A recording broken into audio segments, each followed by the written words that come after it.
Hey there. Today we're going to analyze how authors build complex characters using strong narrative techniques. But more specifically, we're going to actually look at how you can take the hard work that you've already done mapping this out and turn it into an analysis paragraph. And so basically, what I'm looking at here is just like you have done, I have mapped out some key character traits. I have given some brief context. I have found short pieces of evidence, and then I've done my zoom in analysis. And so I'm ready to take these ideas and figure out how I can build this into a strong paragraph.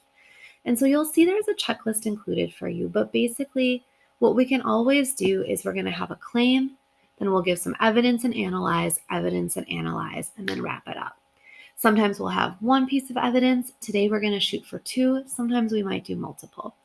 But I'll always start with a claim. So I want to make sure in my claim that I address all parts of the prompt. And so here is what I came up with. I said for my claim, Butler establishes Lauren Olamina, a 15-year-old girl living in a not-so-dystopian future, as a complex character because she experiences tension between wanting to be free and true to herself and being afraid to disappoint her father. In this, do I name my author? Check. Do I show she's complex? Check. I talk about how she's torn between these two different sides of herself, and that makes her a not simple, straightforward character. And then finally, do I name strong narrative techniques? I have not yet. So this is going to be something I'm going to have to make sure that I definitely do as I get into the body, or I'll need to revise my statement. And so my second step is I'm going to go ahead and take my evidence. And what I had done previously is you'll notice I bolded some of these. I have several pieces of evidence I can use, but when I think about how I'm going to show this tension between trying to please her father and be true to herself, my bolded techniques seem like the easiest ones for me to build this claim. So the quote I'm going to focus on is try to be my father's daughter, and then later let go of whatever I'm grasping, but it's going to send her straight to the fire. And so basically, I've already broke this down. In my context, I said, even though Lauren wants to please her family, she has to try to be my father's daughter. And so I'm literally going to take that pretty much as it is, and I use that as my piece of evidence because I've embedded it already in a complex sentence. So so I put this here. I just did some short revisions as I was writing because I thought I could make it even better. Even though Lauren wants to please her family, she feels pressure to try and be my father's daughter. And then I added a little more context so my audience understood why, because she doesn't want to disappoint her father by rebelling against his religion. It was okay as it was, but if I want to make sure I can always stretch it out, again, you'll notice my evidence is short. Even with my context, it's only a sentence. So now I can go through my checklist. Did I have a subordinating conjunction to give context? Check. And is my quote less than 10 words? Absolutely. So now I'm ready to dive in.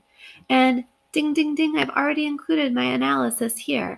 I know for this, I'm seeing it through her character thoughts because she's trying. The word try implies she has to work hard to make herself like him. And this is acknowledging then that she is not like him and that she's different.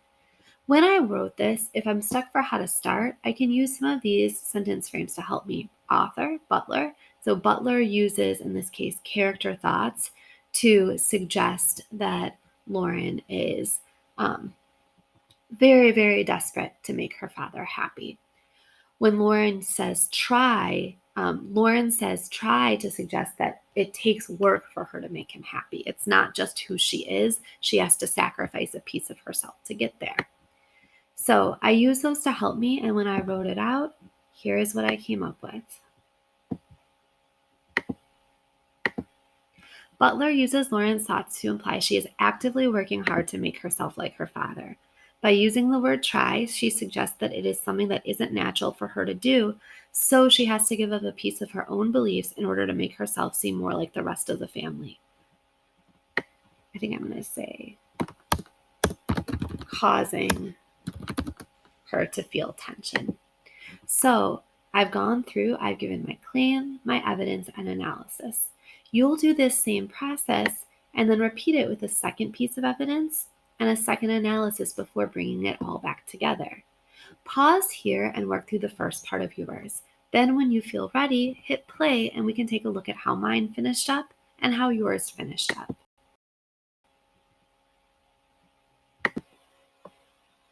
Welcome back. So at this point, I got ready to put my second piece of evidence in, as well as my second analysis, and finally zooming out for my concluding sentence. So just like before, I went right back to my anchor chart, and from my chart or my graphic organizer, I have everything mapped out for me, so I was able to put it into play. So after Lauren realizes she can fly, she tries to, quote, let go of whatever I'm grasping. Flying symbolizes Lauren's bravery and desire to be independent of her family. And so again, I took my context, my quote, and my analysis. However, before Lauren can truly fly freely, she slips through a doorway only to discover the wall before me is burning. Again, Butler is using symbolism of a fire to show Lauren's fears about what would happen if she ever tries to move beyond the wall of her family's safety. And so I literally took the hard work I had already done up here and I included it in my writing below. Then I added a concluding sentence where I zoom out and connect this whole section back to my claim. Through Lauren's initial thoughts and dream, Butler creates an incredibly complex and conflicted character who wants so badly to be her own person, but she is equally desperate to please her family, and this tension is constantly tormenting her. And so, again, I restated the key ideas for my claim and took it a step further, this time making sure to name the techniques. The only piece that I added that's not in here is I realized it was kind of a lot of a jump between my first evidence and my second. So I added a sentence to connect them together, just to move us from part A to part B. Depending on how you embed your evidence, that may or may not be something you want to include.